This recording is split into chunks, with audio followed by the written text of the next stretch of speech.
Residents,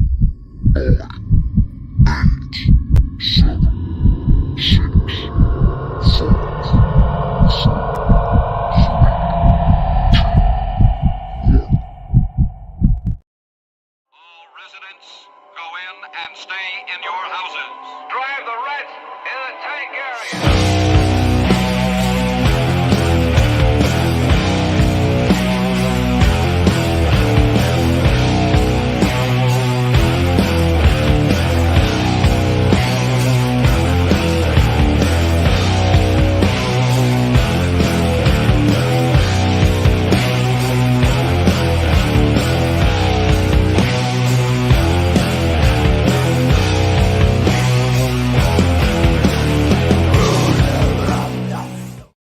What is up, party people? I don't know why the fuck I just said that.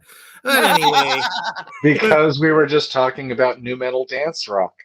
I was trying to come up with something and the words escaped me.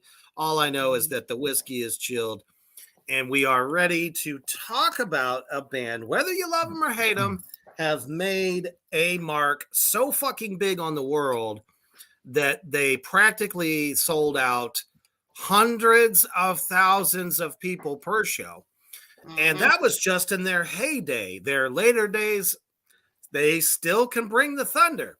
Oh, yeah. They just tend to play a lot of those classics because they do have quite a big catalog in different ways, very artsy ways. They're from fucking Germany.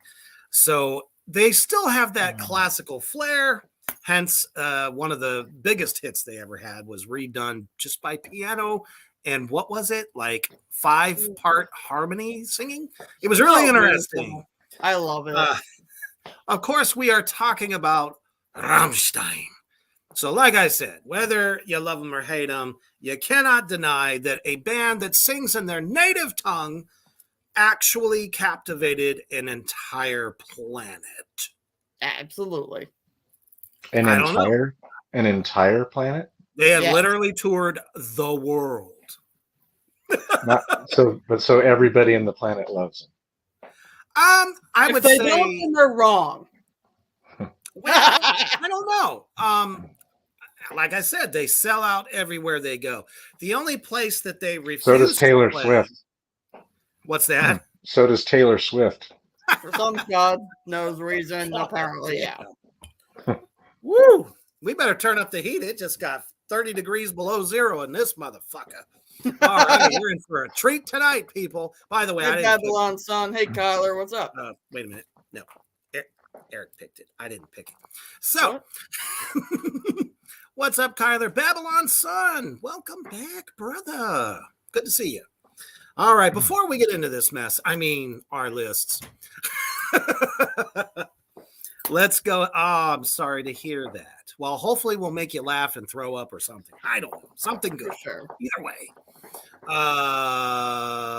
Let's go to our good friends over at Villain Arts Tattoos.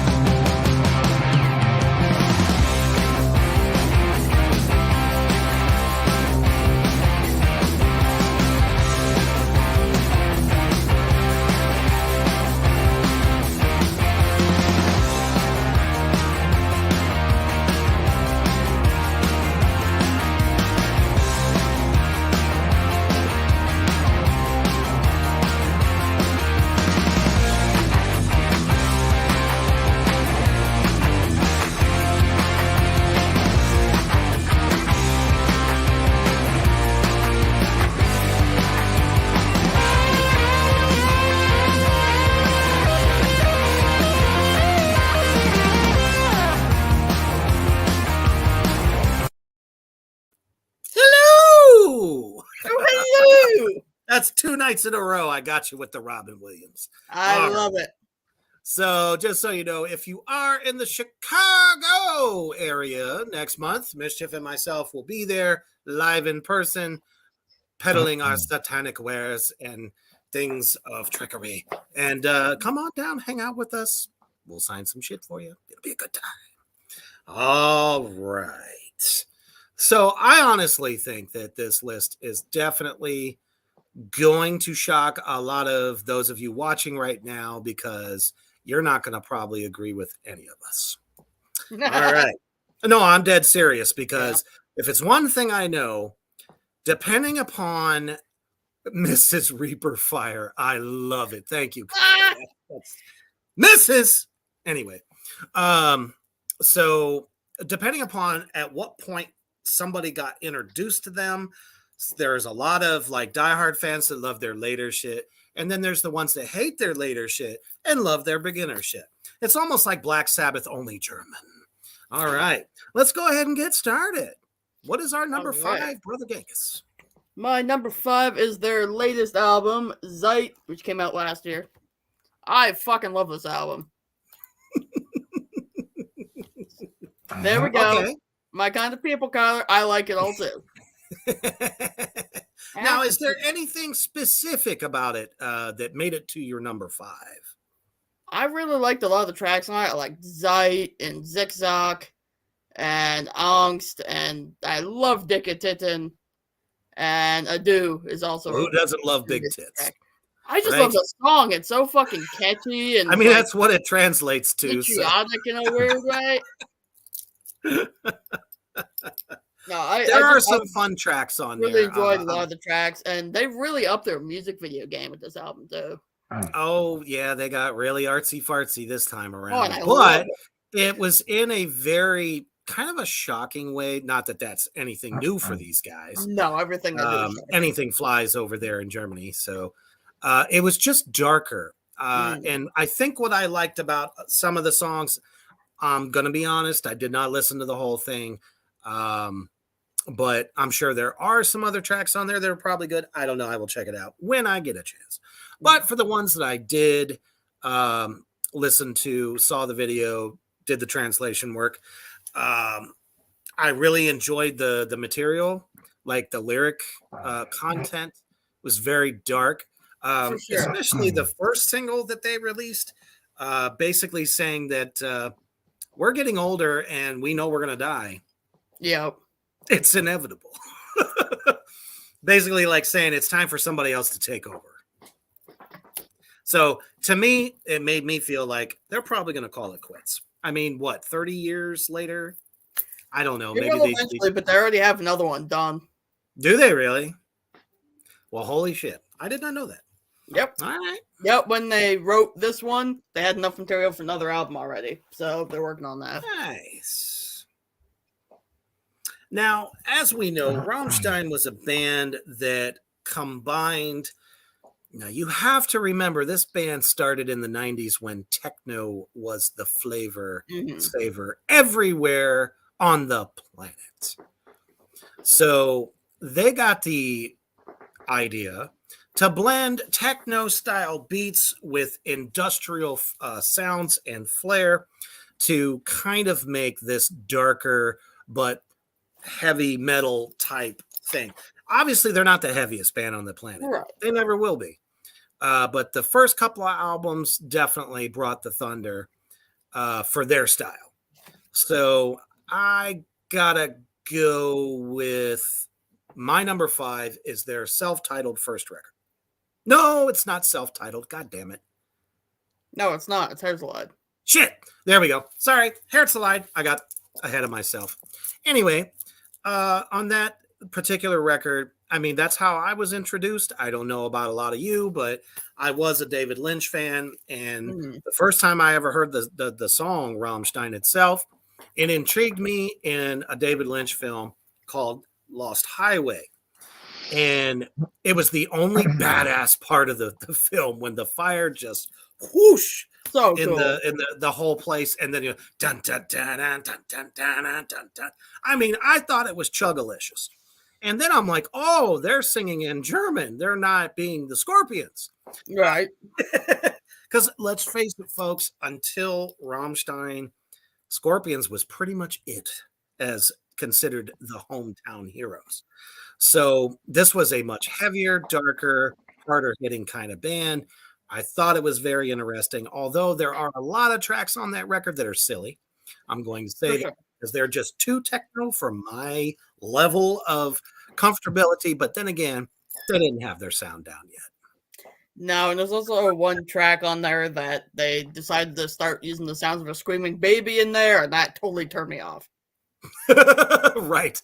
But there's a lot of good ones on there too. So, there's always going to be like 5 or 6 of the tracks that will always be cool to me.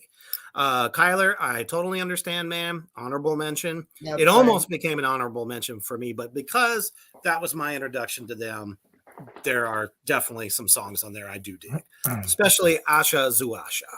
Yes.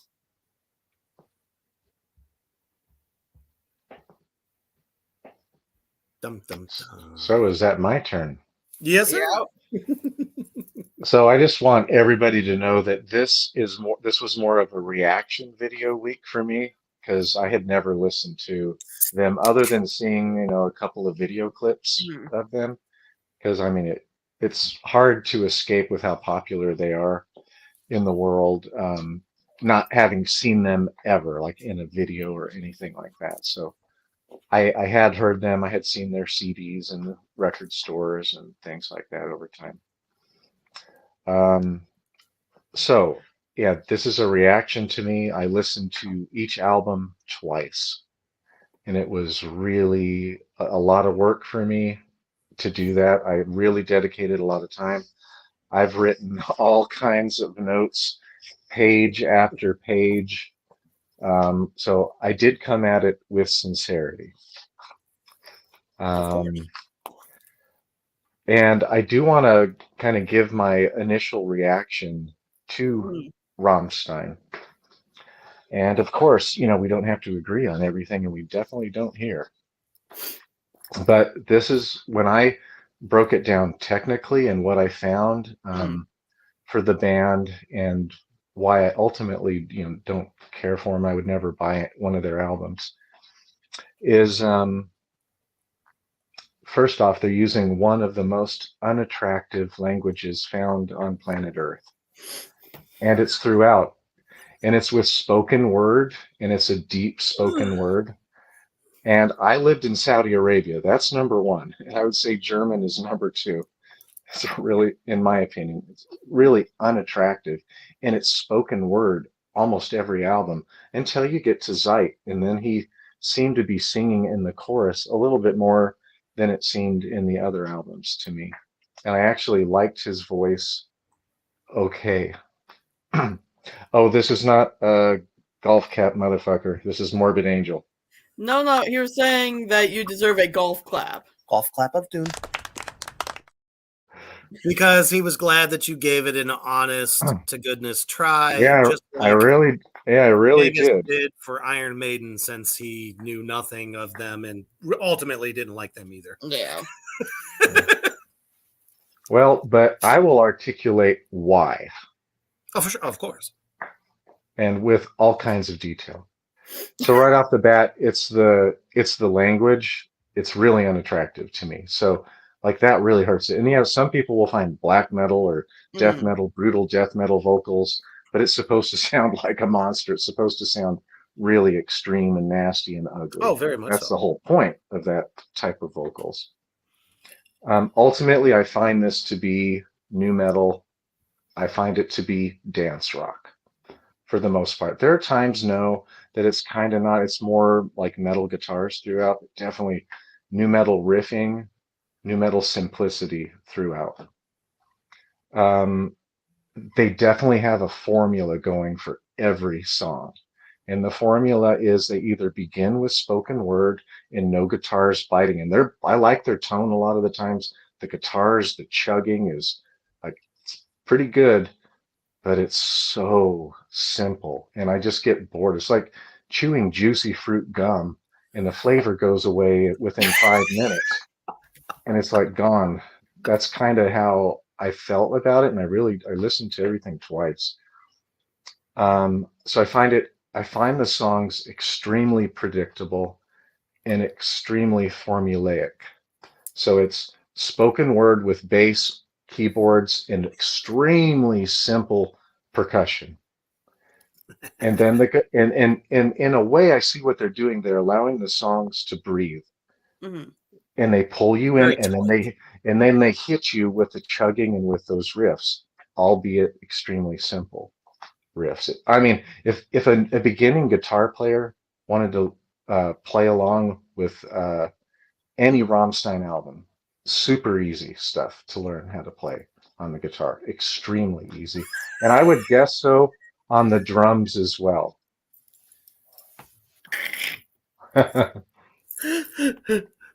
um, I think they're very anthemic, and I think they're really good at doing the anthemic. It's very simple anthemic because it's usually 1, 2, 3 words, something like that. But it's pretty catchy. Their riffs are very catchy. Although I would say on one of the albums they were ripping off Metallica. They were ripping off all kinds of albums, and I think they could have been sued for. I don't know if there ever was a lawsuit brought. And No. I can point out which songs have borrowed riffage. Hmm. And they borrowed from the Black Album too, from Metallica. Simple, very, very simple industrial beats, and it just it just bored me. And I went and I had to have a palate cleanse and listen to something else afterwards, just so I could hear drums that were more complicated, that gave me more to chew on. After the first two albums, in my opinion, the albums sounded very, very similar throughout. I thought the first two albums were quite different from everything else. And yeah, I guess that's about it. So my number 5, the song that I ranked number 5 was Zeit. And I wrote a bunch of notes for it. They seem to bring more keyboards into this one. A lot, of course, the simple chugging guitars are there, like always. They had more piano, it seemed like, standing out instead of like just keyboard sounds, but like a traditional piano. A lot of the songs kind of sound like he's trying out for a musical, like Phantom of the Opera or something like that, with a kind of drawing you in with the spoken word, and he's quite expressive, but with that German language. But what I thought was what stood out and I actually liked was the choruses. I thought that he sung them a little, and they were more catchy. I kind of liked the choruses than the previous albums. I found his singing was more palatable on that. So you guys can throw knives at me now. I mean, that was my number 5, so okay. That one didn't even make my top 5. So the one thing I will say from what I've heard of it, because I mean, I can't add an album that I didn't listen to all the way. It seemed like it was more emotional for them and not so serious. Not serious as in like, talking about, somebody's Captain Winky getting cut off and somebody flambés it and eats it. This is like a more sincere album, which is why it really felt to me like they were getting ready to say goodbye. And that's fine. But, it just, to me, isn't them. It just isn't, especially after so many interviews I've listened to with Till and the stuff that they like to talk about and bring about, to people's awareness and shit. The darker stuff, and it just wasn't that dark, although Angst was kind of like a ray of sunshine to me. But to make it one of my top 5, I cannot. All right. But I understand why it's yours. Oh my God, John. Ah, son of a bitch.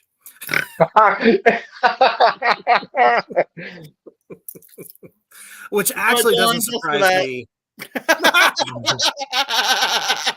That's what you get, the lazy nipple.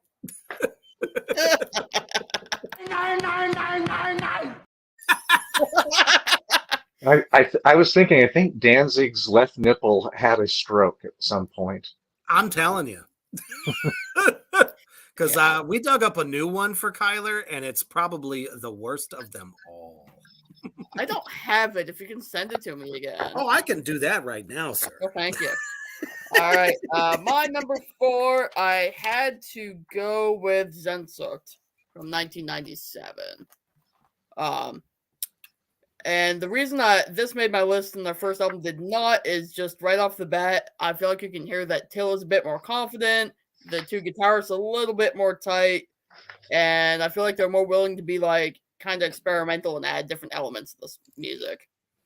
And this album was kind of their big break because it had Du Hast on it, and that is like the one song that everybody on the planet has heard. There's been many a time I'll be like talking to somebody, and they'll be like, I don't know who that band is. And I'll just go, Du Hast Mish. And they're like, oh yeah, that band. But and also Considering that was the weakest song on the whole record. I know. Otherwise, so many people adore that song, and I was like, that one is not the best on the album. When you've got songs like Bestrafe mich, Spiel mit mir, Klavier, and Tier. Angle. And Engel for sure. All right. It's definitely, an album that I would say this is probably the best representation of them, in my opinion. So it has a higher place on my list, only because every song was just back to back. They would start off strong, especially with the title track, Sehnsucht, bashing your brains in with the German snare kicked together and just it makes you want to just a little bit because of the riff. And I honestly feel that the riff for that, their chugging style is so tight. It's like you just can't get away from it. I don't know. It's not my favorite style of guitar because obviously. Oh yeah. Oh yeah. I dug up that from the depths of hell just for He's never gonna talk to us again. And the sad part is that he's smiling. Why would you be smiling about that? Showing your for the world to see. That's like me and drag. Anyway.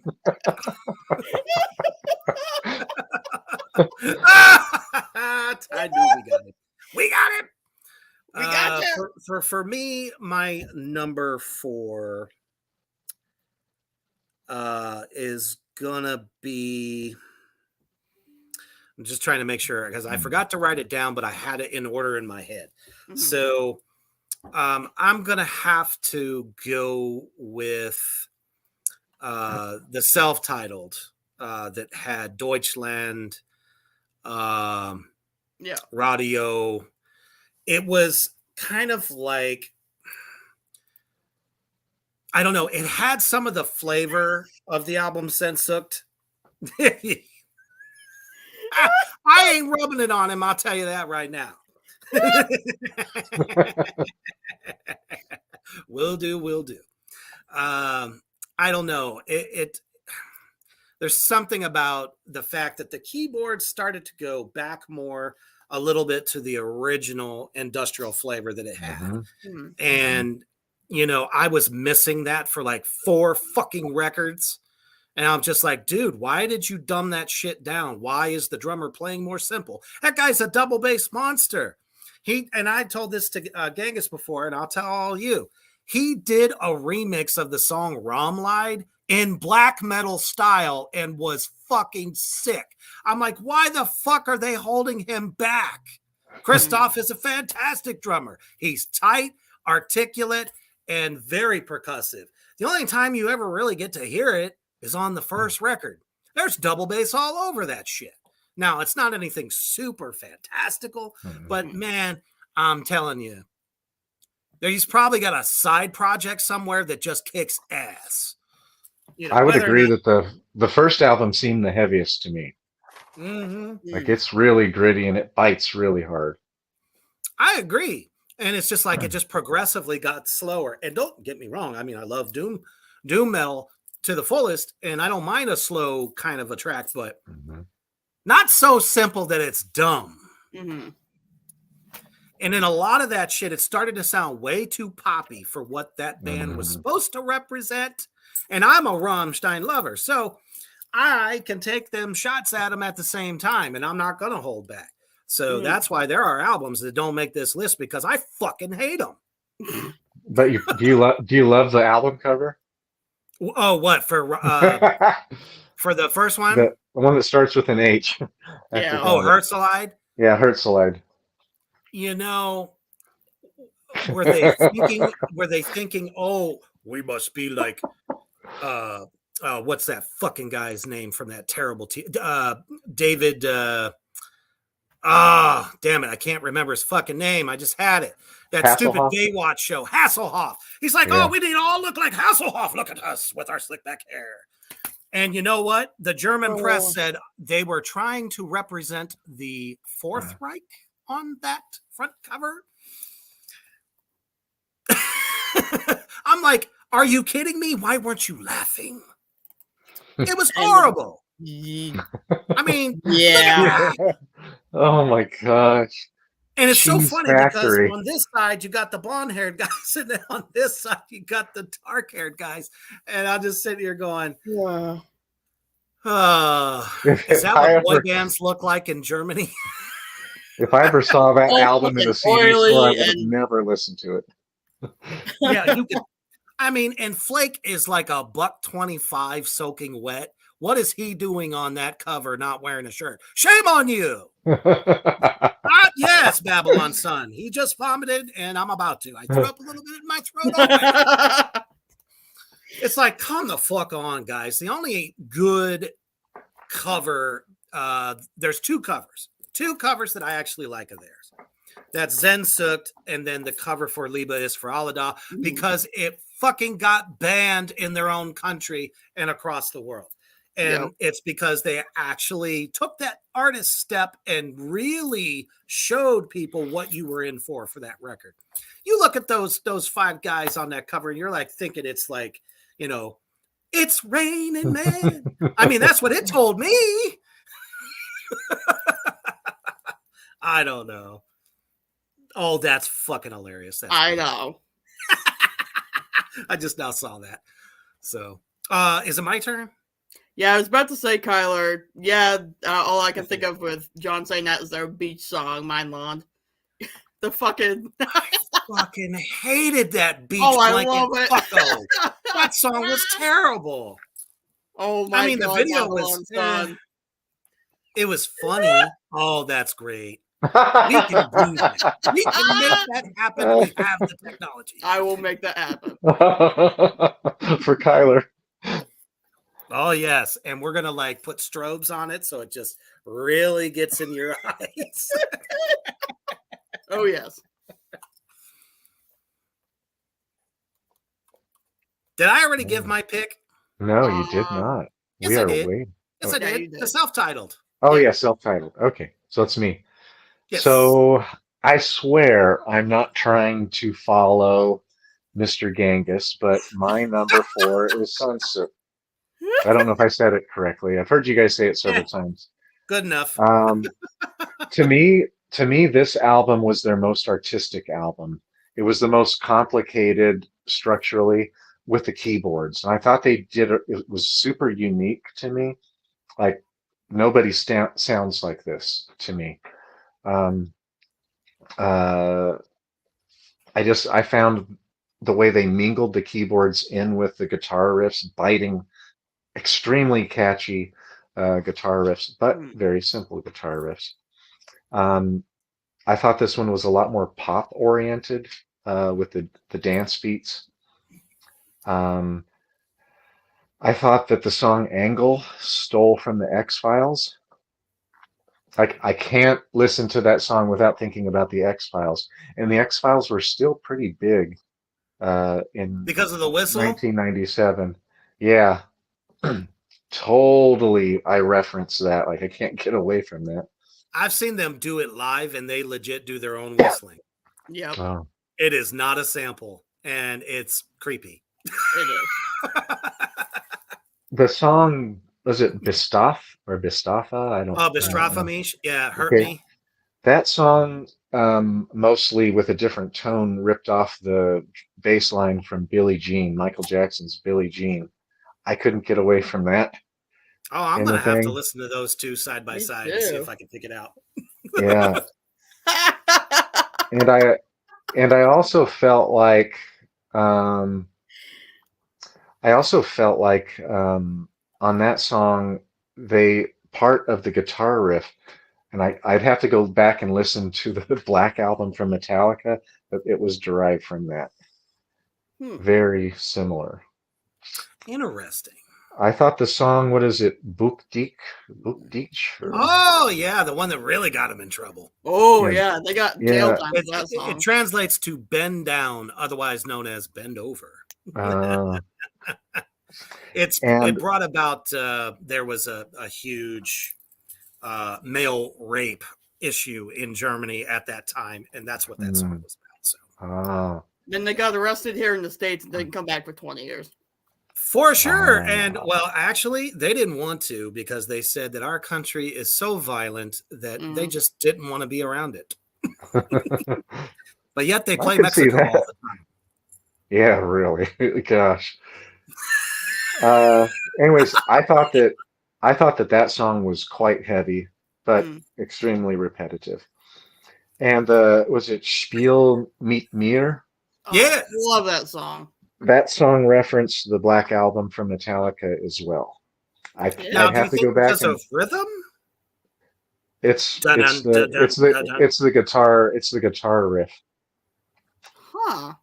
So I'd have to go back and listen to the Black Album, but I know that's the album it comes from. Because I know the riff is dun dun dun dun dun dun dun dun dun dun dun dun dun dun dun. So I wonder what song off of that you Yeah. think it reminds Yeah. you of. Ultraman, what is it? Ultraman Mhm. reminds me of Megadeth Countdown to Extinction. There's a riff off of that song, off the Hmm. Countdown to Hmm. Extinction. Huh. But anyways, I felt like everything is really well produced. Every album to me is like you can hear everything clearly. I like Mhm. that. Give that to him. But just extremely repetitive, and I think that's what I have the hardest time with, along with the just the German spoken word. Like the sections with the German spoken word in between the guitar riffs is coming Mhm. every song, and it's like pretty No, that's predictable. very true. And after that record, they basically told Till that it's time to sing. So that's why the next album you get a bit of a difference. Mm. Mm. I'll never forget that. Because even the guitar players were like, dude, we can't do this every record and expect to be big. Yeah, Right. So they're like, yeah. get out of your comfort zone, take a, class or something. The guy's a big, opera classical fan. I know that too. So it's like, dude, just you can sing, you got a voice, learn how to use it. For sure. I could totally see people in that concert seeing Rammstein play and bouncing around to that Oh, beat. for sure. And I could totally see that and getting kind of seduced by those simple riffs. I could totally see that. Like you don't have to think about like there aren't a lot of like changes in it. It's real simple. You just grab it and go. You're feeling good. You're having a good Mm. time. Grab it and go. I could see the appeal in how they would draw such big crowds. Yeah, and I think honestly, when writing some of those more simplistic songs, it's because they're writing around a storyboard of what the stage show is going to be. Hmm. Because as you know, they do the big pyrotechnics, so they let Mhm. this amount of time go by so Till could go do something else, then come back sing. It's like back and forth. So I could definitely, agree with the repetitiveness a lot because I think since they were really starting to get popular by that second record, they're like, well, we're going to do this type of show and we're going to center the songs around the show. So they were more like a package deal. Mm, I I Mm. mean, if they see. were playing something very technical, I bet you they couldn't have pulled off half the shit they did. I could Yeah. see that. That's insightful. Especially, the bassist jumping in the fucking raft that gets tossed all the Oh way yeah. back across 50,000 people and then comes back to the front by the end of the song. Yep. But yeah, for sure, man. Hell yeah. All right. Oh, So, right. hey, Genghis and I have chosen the same. So far we have. I'm curious to see what your number 3 is. All right. My number too. 3 is Rosenrot. Okay. I love it's this all album. good. It was very different. There wasn't necessarily more ballads on it, but had more ballad-like moments going on, I guess is the way to Oh, put it sure the hell did. It had fewer Mhm. like heavy punches to it, but when they did, they fucking hit you hard. Mhm. Let's see. I absolutely love that duet between Till and that chick that like bounces back and forth between German and Oh, English. the Mhm. yeah. I love that track. It's friggin' beautiful. But That was the one from Russia, right? No, Because Moscow. in English, no. she sings really What was the good other- English. What was the name of the song again? Sturbenik Vormer. Oh, okay. I don't know why I was thinking of Moscow. That was probably on Rise of Rise. I knew it was on one of them. Yeah. But the other tracks I loved on this one are Mon Gegen Mon, Vobis Du, Take Care Puta, and probably my all-time favorite Rammstein song, Zerstoren, which is also the heaviest one on the album. But for me, just wasn't as heavy as you know they can be. Heaviness isn't everything. I know. I understand that. It's just night and day from my number 3 to I believe it was Rise of Rise that came out after this one. The one No, Rise was before this one. Yeah. Rosenrot came before Rise of Rise. No, after. Oh, Rosenrot's after. Rise of Rise came out in 2004. Right. Yeah. Which came out after Mutter. Yeah. Mutter, in my opinion, for my number 3, it was a slight departure from the formula that they created on Zensucht.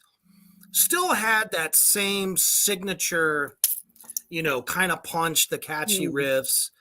Dazona became kind of an anthem in a lot of ways. And of course, you saw that they played in the motion picture Triple X in the opening scene. And that song, Bang Bang. Yeah. Was kind of like the big popular one that grabbed new fans who maybe didn't really dig the first record when it came out or didn't catch them on the Family Values tour at that time. But for some reason, that album gained them even more fans than they already had going for them with Zensucht. And I think there was a bit of commercialism there. And that's fine as long as you don't proverbially sell your soul. So the reason it makes it to number 3 to me, for me, is because it sounded like they were evolving until what came next. And it just felt like stagnation to not necessarily corporate, but it seemed like they were more concerned with doing poppier stuff than that signature, more heavy, kind of aggressive style. Aggressive for them is not necessarily, aggressive like other forms of metal, but for them, and that's what I loved the most, and that's what always kind of got me charged whenever I listened to it. So I was just kind of like, Kyler, really? That's your number 2? Wait, what happened? Rise of Rise is Kyler's number 2. I'm so sorry. Not to say that there's not a couple of good tracks on it. I'm not totally killing it, but the album as a whole was shit. Every single song on the album, when they played it on their Vocal Ball live, was 10 times better than the studio recording. That is very true for, I would probably say, a lot of their songs. Like I watched online when they did the tour for the Rammstein self-titled. Right. Because I knew they weren't coming over here. So the only way that you could see it was to watch it, somebody put it up on fucking YouTube. And it was so much better. Agreed. I But just we think can't they're judge more an of a album live by the band live than they are an performances. You album have to go band. by what you got, and I wasn't impressed with that album. When did both of you guys see Rammstein? 2000. Let's see. I was a freshman or sophomore in high school, so 2010, 2011. Hmm. I saw them 1997. Hmm. Then again, for the Mutter tour, actually, no, I saw them twice, 97, 98, because they were on that first, they were on the Family Values tour with Korn. And then they went and did their own stint, which is when I caught them a second time. Actually, that would have been 99. Because they were playing out at Nautica Stage in Cleveland when it was an outdoor venue, and it was really awesome. That's when they were with Motorhead, which was killer. And then I saw him one more time. I want to say 2001. Okay. Well, so we're on number 3, right? Yep. So my Yes. number 3 is, it's the longest titled one, Liebes für Alda. I don't know if I said that Liebe is for correctly. Allah. Yep. Yeah. Yeah. Love So for that's, everyone. that was my number 3. All right. And I mean, just kind of like a lot of the same things. I thought that this one was pretty heavy. I kind of felt like Rosenrot was a little heavier as a whole. Wow. I didn't. So when you said that, I kind of like I saw them as being very similar when I heard it. But again, I've only listened to it twice, so Well, I for don't know. sure. Guess I kind of just liked some of the songs a little better. If you know, on the self-titled album, I think 2019, Deutschland, I have had that freaking song in my head all week. It's kind of like it's kind of like when my daughter would watch The Little Mermaid, and I would get Little Mermaid songs stuck in my head all day long. Any of these Disney shows. I'm not saying that they're soft like Little Mermaid, but just like really catchy, and you just can't get it out of your head. Especially Radio. Yeah. Radio was intended to do just that. And the history behind that song was fucking stellar. I hate to tell you how many fucking times I'll be cooking something and that song will come on my playlist and I end up burning whatever I'm cooking because I'm rocking out too hard. Yeah, my notes on Radio was that it was a dance beat with a lot of keyboards, and it was more poppy than previous albums, but still very similar to the other. That's what I wrote in the notes for Radio. So my number 3 is that one, Liebes für Alda. All right. Just as a side note before we get to number 2, Deutschland, the song, I guess, is just really hits me hard because of my German roots, and just talking about a country that everyone to this day still has hate for, and they just don't have a sense of countrymen anymore. Right. They don't. It's so fucking disjointed. From East to West Germany, they're just very different people. And, I just, the Germany, and that's what that song's about. The Germany that they know and love is not what it is today. And they still feel so bad, what came before them. And, they rose above it and became a great country. And now it's seems like it's going downhill. I'm not sure what it is that they feel that way, but it's just kind of a passionate song. And Kyler, I don't know about that, Kyler. I really do. Anything about them not being able to play that song, Kyler? I don't know. Maybe they don't. I'm pretty sure they played it when I saw them on the tour for that album, but I don't know about probably. But I mean, it wasn't really a crowd favorite either. I don't think so. The world changed too. If you know what the song's about, so right. Maybe it's a little too touchy. But they get away with all the perverted shit, so it's like, yeah, he can still ride the giant penis around stage and play pussy, so I don't know. you know? And their fucking video for that song was a porno flick that they made. Mm-hmm. And the only place you could go see it was on Pornhub. Yep. Who wants to see that? I know I don't. That was a great video. You know, I've been to Germany. My daughter's been there a couple times, and I found Germany to be one of the most cleanest countries I've ever been. Japan is number one. I've heard that. Germany is number two. The driving in Germany was, people were so courteous, like, no bullshit. Like everybody's paying attention to the road, very courteous, well driven in the streets. Just, I loved Germany when I went there. Extremely progressive. Maybe not the warmest, like, hey, how you doing? Like stuff like that. But when you talk to them, I love them, especially if you talk about football or soccer. Oh, yeah. They're super proud. If you want to bring Germans together, talk about football or soccer. Oh, yeah, like they definitely unite over that sport. Big time. My daughter's coach played for Hanover 96, and he trained her for 2 years when we lived in Kazakhstan. He was in the German military still. He was an advisor, and then he was also with the German national soccer team, and he was great, super proud, very organized with everything. And he said, this is a German thing. Sure. And I learned a lot about modern day Germany myself just from listening to Jonas from Puppengot that I had on. He's the only German artist that I have. And he would talk about just the way they think, I think just kind of almost makes it, I don't know, difficult. Like he would say, you can go and be as make as much money as you can, but don't show it. Like cultural wise, you're not supposed to. Yes, I would totally. He'd say you can be as different as you want, but don't get any facial tattoos, no piercing. Only get one tattoo. It's okay to have one. Do not get a bunch. Just all these.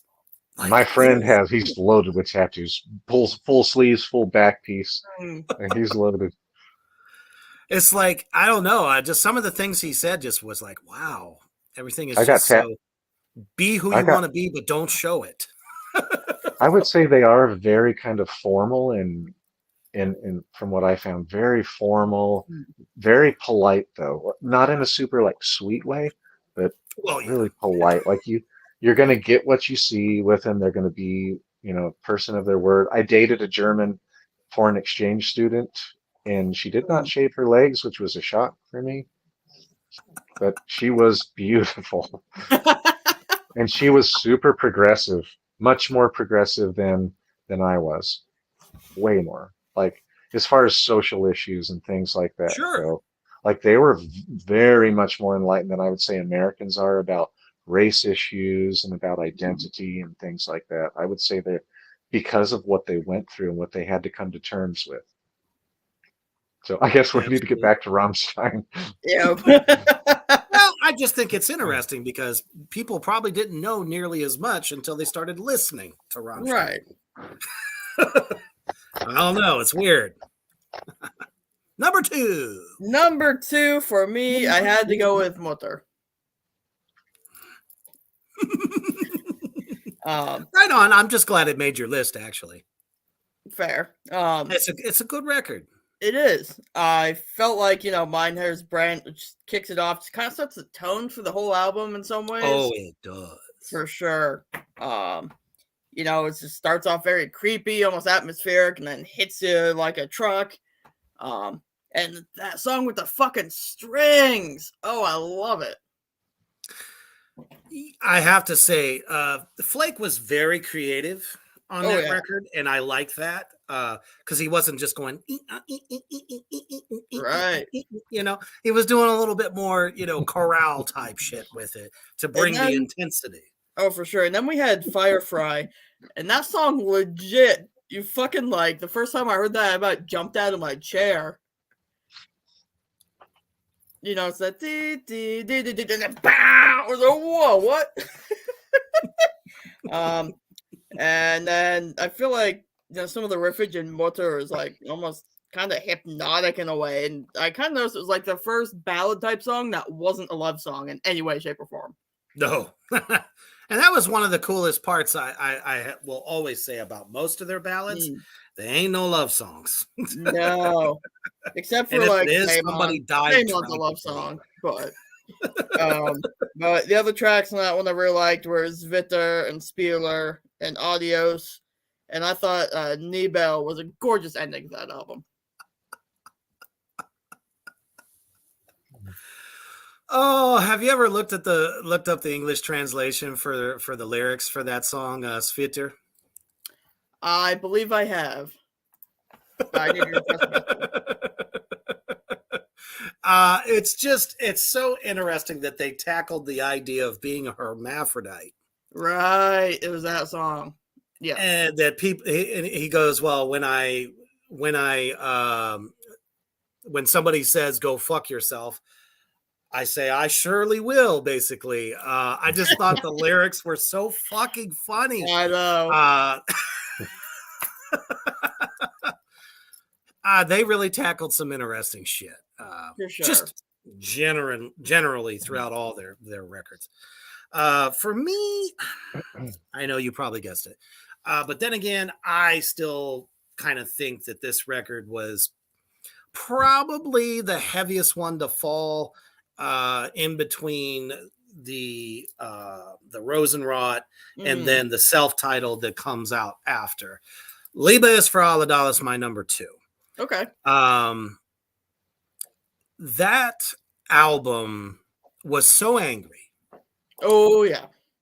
And I think that's what I loved about it the most. And when I exercise, it's definitely one of those albums that I can listen to all the way fucking through, and it would get me through my workout and bring the intensity and, definitely not bore me. It struck me like Zensuk struck me. And I feel like some of their catalog is out of order. I don't know why. I felt like that album should have came after Mutter, and then if they were going to go a little bit of a poppier direction, those other two could have came after that, and then the self-titled, and then Zeit. So, but then again, you had such a, what was it, an 8-9 year difference between their last record to the self-titled. I mean, the other band members went and played in other bands, and Till created the Lindemann side group, which was basically so fucking good though. Oh yeah. I thought it's what Rammstein should have been doing, and it was just 2 guys. It was a little bit more industrial driven, though, you have to admit. Oh, definitely. It was definitely more on the industrial end of things. I don't know what the hell they were smoking when they made some of the music videos they made for that project, but surprised they didn't get in trouble for that shit, because fucking Till's demented, man. Oh really those big things in the Fish On video, I'm like, what the fuck even is that? Or the one where he basically is being questioned by police and they're just punching him in the face as he sings. Oh, and then all of a sudden blood just starts coming out. I'm like, dude, did you really sit there and let them punch you? Because that literally looked like they sat there and punched you till you bled. Probably. He probably did. I love the one with the pig. I love that so much. The little piggy's so fucking cute, and the song is hilarious. But yeah, so that fucking album, all the tracks, anything from the title track to Ramlied, which was great because they were able to, address everyone saying, "Oh, they're broken up," but that was never the case, and it was kind of like their "fuck you" to them. That was kind of cool, and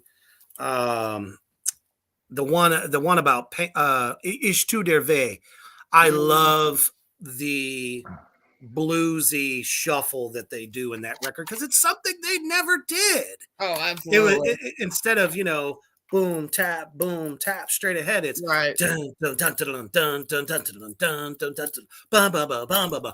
That shit kicked harder than anything they did previous to that. So that's why that's my number 2. And I felt like they let Christoph out of the bag a little bit. Yeah, that's fair. Not as much as he should have, but he did come out of his shell. That album, it had the one song that I disliked the most, and I wonder what you guys thought of it. That's why I wrote the notes in here for it. Good song. Highfish or Hayfish. Oh, okay. Okay. Like I really didn't like that song. I didn't write any other notes about it, but I just wrote hate this song. And that's the only one that I wrote for all of the albums. It was just that song. I can't remember why, but like I don't. It wasn't exactly one of my favorites. I can say that. It's like I didn't mind it, but it wouldn't be like on my top 3 of the album. So, my number 2 is, I don't know how to say it right. Rosenrot. yeah. Yep. Rosenrot. Yep. Although I didn't like how they started out right away on that album with the spoken word, because I just don't like that. One of the songs, it might be Rosenrot, one of them sounds like a White Stripes in the beginning, and then it breaks off into something different. But it definitely has that one, the White Stripes most popular song. Like it really reminded me of the kick, snare, kick, snare, kick, snare. I think I know what you're talking about. I just can't remember the title at this moment. Yeah. The songs that, I mean, they're all similar to me, but I listed Benzene. I kind of liked that one. Oh, that's a good one. And Spring was fine, and Rosenrot. It's probably others, but only listening to it twice, I couldn't. Deutschland, I can do that chorus because it's been in my head the whole week. Well, sure. And the Risa Risa from one of the other albums. That one's been in my head quite a bit. Which I actually thought that title track of Risa Risa was a great intro for the record. Agreed. Yeah. It's kind of a power song, like a rise up, unite, be with each other, that kind of thing. Yeah. Mm-hmm. You know. Then it's like the only other song I liked on there was the Dinghy song. Damn it. Oh, Fuck. Mind Tile. yeah. Mind Tile. Those are the two that I had read. Morgenstern. That's a good song. Didn't care for his voice on the chorus. Okay, fair. Morgan, Actually, I got a dick in my mouth. Yes, That's what it sounded like to me. Yes. Thank you. If he would have went a little higher, it would have been great. Thank you. I'm sorry. It's like I'm gobbling balls, but I'm singing at the same time. I don't know. I just didn't like that part. But there are musically, it's not horrible, and I thought America was funny as shit. Oh yeah. That was the whole point. They were making fun of us. Exactly. All right. Before we get into our number 1s, do you think we should run a commercial? Yeah, we totally can. As a matter of fact, just to let you all know, I don't know if we have that video on here though. I know I loaded it to the shred. That October Noir is dropping the first single off of Letters to Existence March 31st, and they're putting it out there with a video, and we got a little clip to show you. Holy shit. We do. Which folder? It's on the shred. The shred. All right, I'll hop over there real quick. Pardon the background change. It's fine.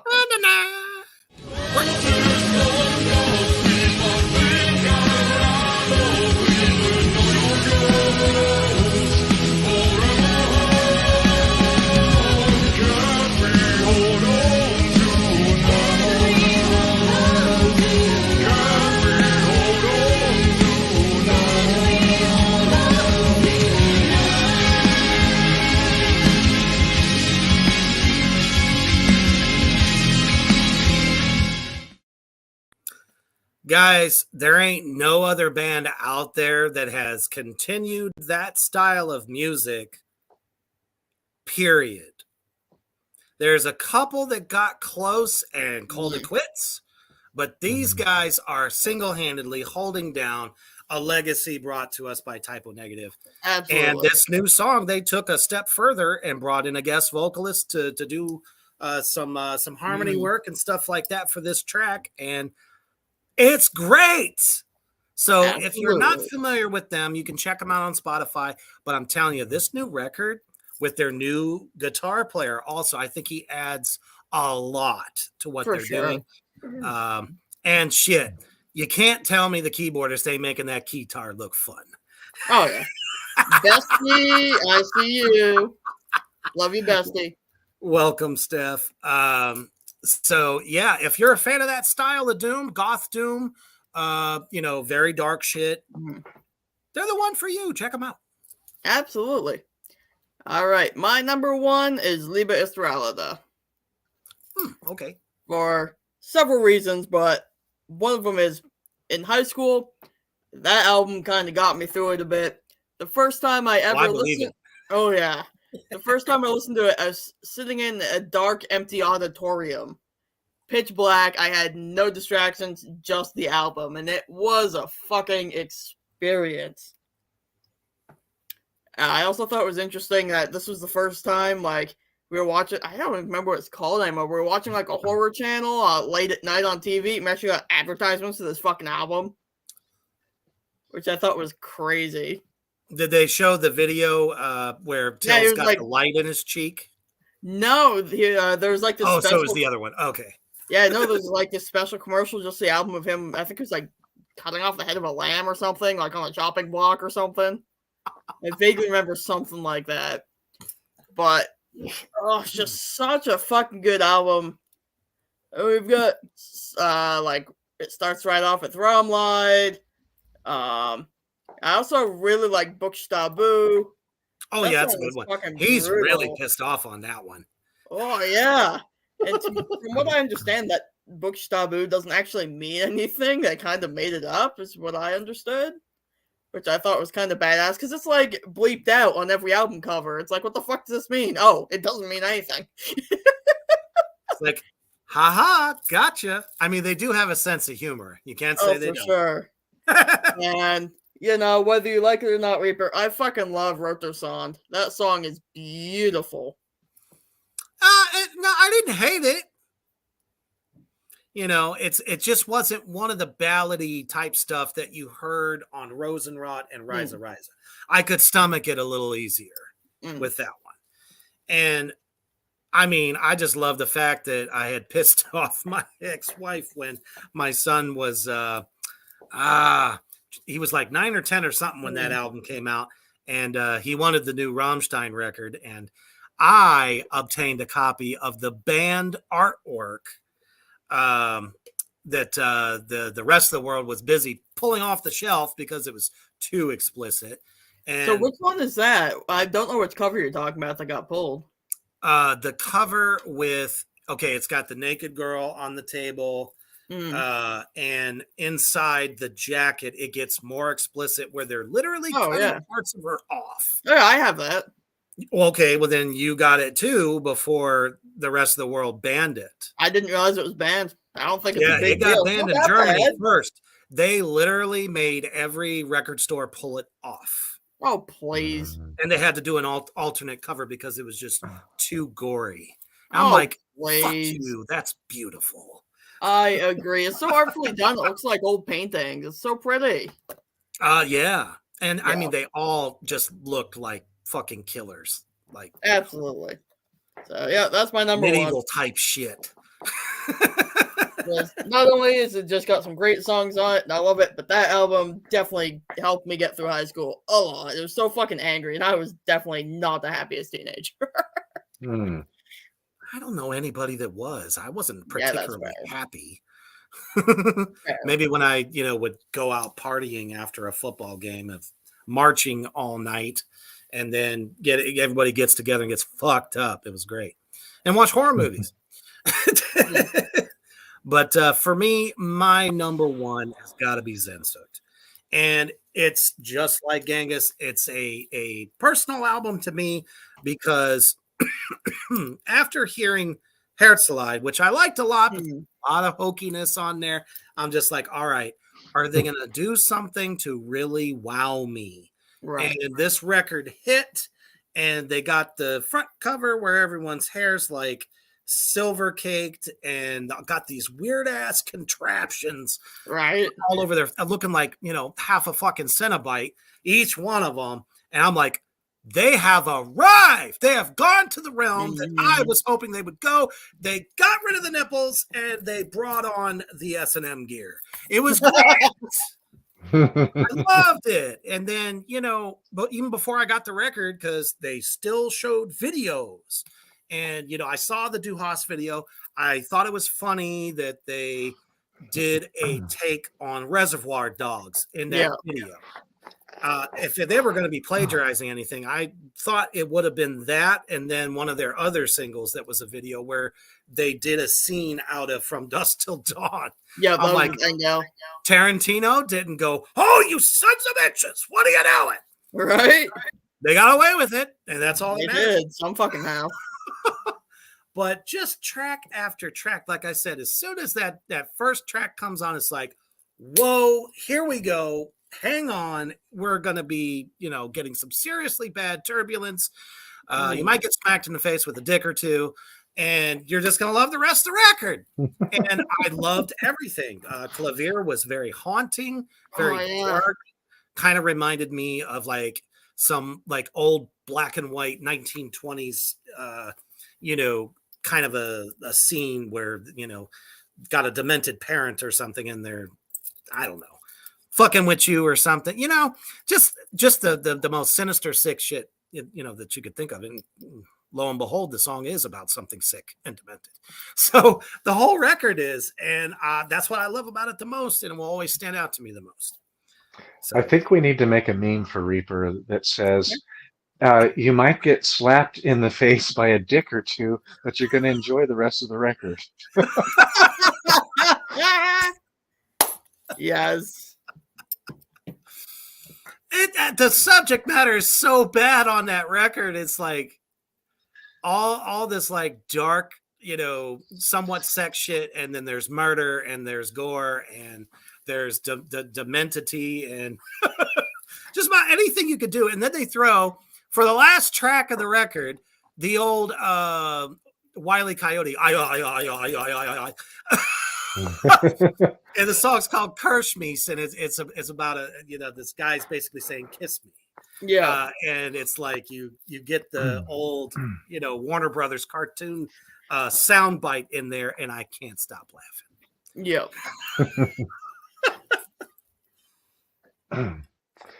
Well, I don't think that Gangis will hate me for my number one, but Reaper's going to be like, "What the hell?" Not necessarily. But one thing that I'll say is I didn't put, is it Sauna? I didn't put that on here, and it was really informative for me because I wrote something in my notes. I didn't know that they were on the Family Values tour, and I had written about that album here. Mutter. About that album that they were attempting to have guitars sound like a simple version of Korn.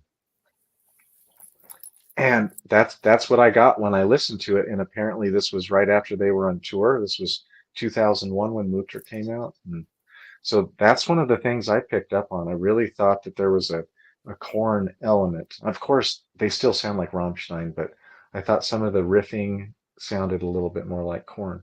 So I didn't choose it because of that. It very well could be.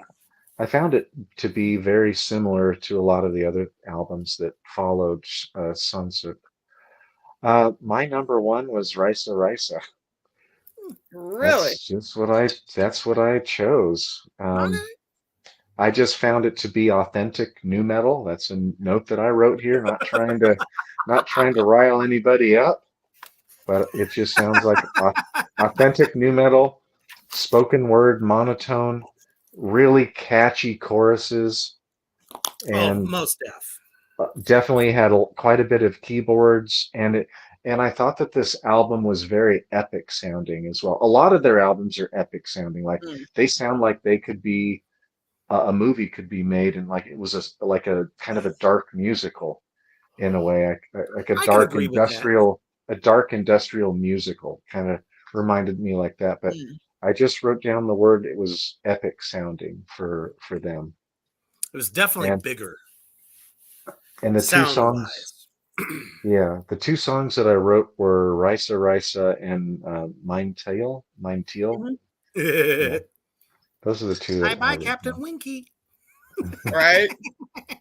Just the whole idea behind that song is just so badass. I That mean, it it sounds, literally legit yeah. happened. Oh yeah, That watch is a just what makes documentary that about it. song extra horrifying. Oh And yeah, it's great. just the fact You that know, like the this fucked up thing in the news. Oh shit, let's write about that. like well, like when I approached this week and I knew that we were going to do Rammstein tonight, I kind of had a feeling I wasn't going to like it because I had already heard, snippets of it. But I'm Mm, glad that I did because now I feel a lot more informed and I could actually hold a Mhm. conversation with people about them. I can talk about how catchy their riffs are, like their riff merchants, although simple, so the songs don't hold to me as much, but very anthemic. Holy cow, anthemic and pretty dramatic. Like that, mm, like I said before, this industrial kind of musical kind of theme and feeling throughout. I think what kind of bothered me the most was just how it was so formulaic to where they would have keyboards and drums and maybe keyboards, drums, and bass in spoken word, and then they would give you the next section and mm. keyboards and spoken word again. Like, kind of didn't like that part of it. No, and that makes a lot of sense. And I know that myself and Gangis have seen them live, and you can pretty much catch like any of their live stuff nowadays on YouTube. I mean, it is legit from start to finish. It's just not just a metal show. It's more of its theatrics than anything, and Mm. it's very super prevalent. So, Yeah. like I said, in a lot of ways, I think each album for them is concept. They have an idea. I'm pretty sure they use storyboards for what they're going to create live Mm. Mm. and write those songs to Yeah, gear up with what definitely. they're planning on doing. So when, it's like when you say everything is like so calculated, so it's like this, it's like this, it's like this. Mhm. Their process of writing is probably not like anybody else's. Mm. The only album that I really felt like they just jammed was Liebe ist für alle da. Mm. That sounded more like we don't really care about anything else, how it's going to look Yeah. or anything. We're going to play what we feel. We're pissed off. The media was talking mad trash for years, and that album came out, and I think that's why it strikes me so much, and it's just a little bit hate driven, towards all of that negativity. So that's kind of like where the heaviness factor comes from. What do But you yeah, think for about the sure. album cover for that album? The Liebe ist alle Ed or Mm. whatever it is. What do you think That's about the that one that album got, cover? huh? Oh, so that's the album cover that they had to do a Yeah. censored version. They had to do a Okay. censored version. Yes. That makes sense because I was like, what the heck is that? Like they seem very artistic, Mm. and like to see that album cover, I was like, Dude, what the heck are they thinking? if you check out their videos, it's full of blood and gore, and Mm, Oh yeah. it's very much horror. mm, Even the Mine Hurts Brent, that's the first one that pops to my Oh mind. yeah. He's like a old, German aristocrat in this big fucking mansion and like kills women and all kinds of nonsense. There was some occult wrapped up in there at one Oh point yeah. with the hoods and the eating of the heart and That freaky chick and yeah. oh man. And then at the Angle video, that was another one they had to censor. Yep. I mean, you're thinking it, the chorus translates to "Goddamn, not an angel when I die," and mm, he's sitting there getting a blowjob from an angel Yep. mm. throughout most of the video, and I'm just sitting here going, and then he rips her wings off. Wow. It's like Yep. plucking a chicken. Wow. That's why I say it's like what you hear is not what you end up seeing their art looking like. Yeah, do you feel like their videos really do their songs justice and are Oh, like absolutely. they I totally actually calculated do. that. Mm. Yeah. Even if it's like, and a lot of what they sing about is very relatable stuff. It's just that their take on that, they take it to a darker place. Mm. And I think at the same time, they're appeasing people who like shock value, horror, people that like kind of sadistic stuff like that, sadistic Mm. madmen. Till plays it really well. He really Mm. does. Which is why it's not a shocker that he was on some TV shows in Germany for a while. He had a reoccurring role on a bunch of their drama shit, whatever the hell it was. Oh, well, this like knowing this and how the songs were possibly created to fit their live show and their videos and like this package all was kind of working together. Like that's pretty good insight. It makes me respect the albums a little bit more because of it being so kind of predictable. If I can see it, I look at it a little bit differently now that I know that really fit their live show better and maybe their videos. Oh yeah, that whole Zensuk tour, every song was a different scene. Mm. It was like a 10-song, oh, what do you call it? Not an anthology, because that's only 4 parts. Right. But like, if there was a word to call it a tenology, that's what it was. Like every song was a different scene and played out to the max what that song was about to show you not only hearing it, but visually. And you could still rock out at the same time. They had pits, strangely enough. Whenever it was like one of those classic dun-tum, dun-tum, dun-tum, dun-tum. Because I remember reading this interview with Christoph about why he played that beat the way he does, is because hitting the kick and the snare at the same time instead of notes coming before it or after it made it more like a stomp. Mm. And that's why people would just start jumping up and down, because it's like this stomp is Yeah, I could lifting see you that. I up. could. And, like I said, some people would even crowd surf and shit. Mhm. You wouldn't think that they would, because like you said, and we all know it, they're not the most heavy metal band there is. But people, it was energy, just creating that pulse, like a heartbeat, I don't know, pumping at, I don't know, 100,000 decibels. Yeah, like immediately listening to Sunsuk, I automatically thought about how this would play out in a live show. I could totally see that. What you said about hitting the snare and the kick at the same time, because I felt that. And I was like, if I was at a show, I'd be bopping to that. Imagine it live. And Yeah. that's how it hit me when he got going. It was like boom, boom, boom. And that's why I think his snare was such a high crack, because even in the live show, I don't know if they do somewhat of an effect on there or something, but it's so just whap every time he hits that thing. And then you got the kick going boom. It like punches you in the chest. So Yep. so that's our ramblings about what our top 5 picks were from the Rammstein catalog. Like I said, at any time y'all can tell us to go fuck ourselves. That's fine. It was great to see some of you kind of detailing what your picks were, and just an all-around good time. Definitely, tune in next Saturday for another edition. I don't know what we're doing. I think Kyler owes me a fuck off or something like that for what I had said earlier. I'm sorry, Kyler. I am almost blind, and I do this show off my phone, and I can't read everything because I don't have my glasses on. And so I read like bits and pieces. But I'm an idiot. Well, no, not at all. No. And as a matter of fact, he was actually very interested to get your take on what songs sounded like they borrowed from previous riffs in different bands. Yeah. And that's something that, I think we all are kind of interested in. Doesn't matter who the band is, because you're always going to hear influences.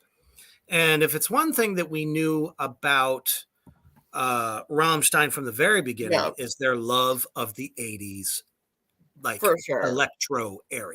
Yeah. I had written that about one of the songs in here about 80s.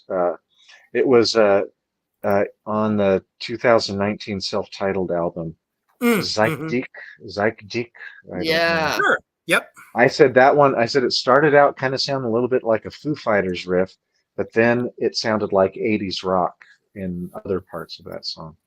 I really could And hear they that. made it very apparent when they covered Depeche Mode's Stripped, Yes. Mm. and was like the first song that Till ever sang in English. Mm. The only other time that you could have ever have heard him sing in English is that they did an English version of Engel and Du Hast for the American cut. So you could get like almost like a bonus track, 2 extra tracks on the American version of the record. And it's interesting. His English is fan-fucking-tastic. The guy It is. speaks like 8 different languages. It's fucking crazy. You know, all the way from France to fucking China, Japan. He could speak it all. Yep. And Spanish. And You I do think that too. Russian too. Yes. Actually speaks it very well. But then again, you know, Russian dialect and German dialect are very strong, very throaty, you know, so it kind of makes sense. And like I said, I think a lot of people who probably got into this band wasn't so much because of the German, you know, lyrics. I mean, I'm sure there was probably sectors of the country that did, because I mean, there is a large German population in America, very much so. So it was like, oh yeah, I know what they're saying and nobody else does. This is like a secret. And I think that was an allure for a lot of people. And they, like you said, played differently throughout their time, which then kind of crossed them over into people that probably didn't like metal. Yep. But they found themselves liking it, you know, during that popular era. I could see that. Yeah. That's why I said you could talk to one group of people that started with them in the beginning of their career, and then their opinions are completely different from those that caught on halfway through till the present. You know, they don't really know that Rammstein so much unless you go back and watch Live aus Berlin. Yes, but you need That to do if you haven't. You really need to see that. Yes. Live, they bring the fucking thunder, and then you get to see all the beautiful and very strange, wacky theatrics that they do. And then you can kind of see where they, you know, they match up. You know, all the way to that part of Du Hast where he sounds like he's singing through a phone. I mean, he is. And then he that. chucks the phone up in the air and explodes. And then it explodes. And it's like, that's badass. Wish I could do that. Chuck, right? Boom. You know, it's like, okay. Very neat. Sure. Babylon Sun says, I need to deep dive this band. I'm not very familiar with them. Honestly, if you're just a fan of metal at all, I mean, it's worth checking out.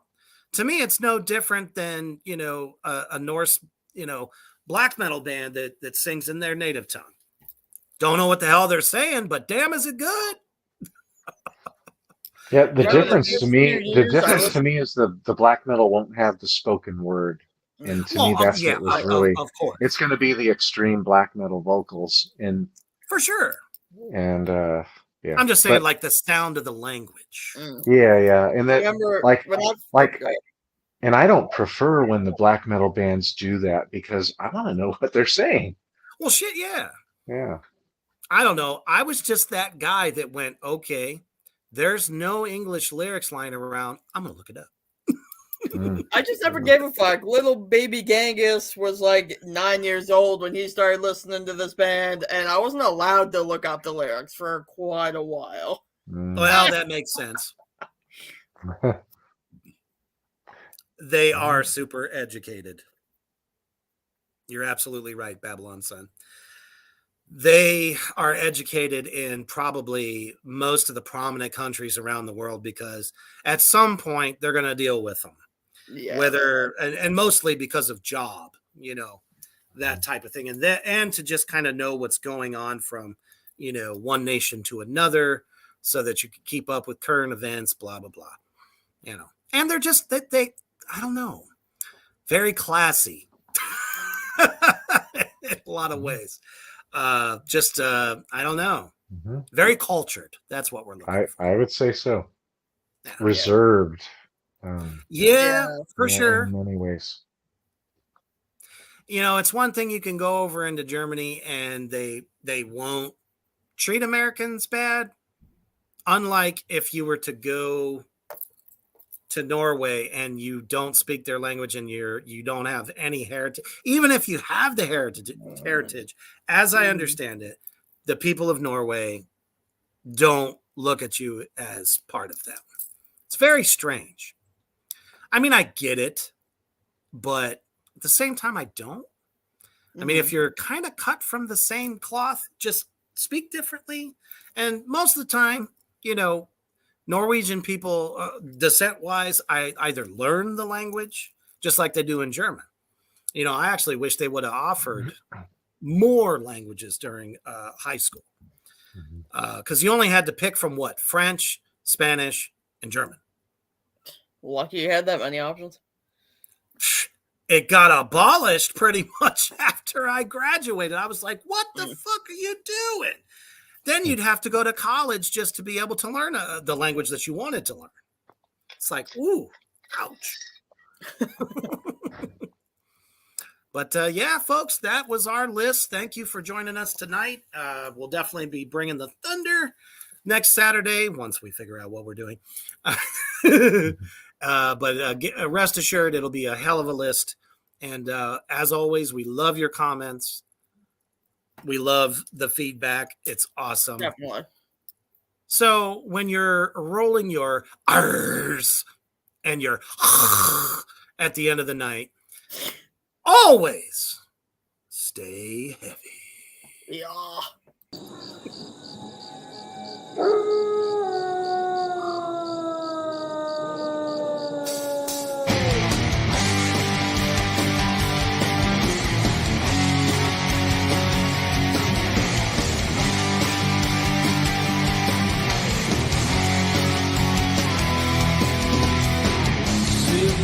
Rotten in this wasteland, left us on beach the bones.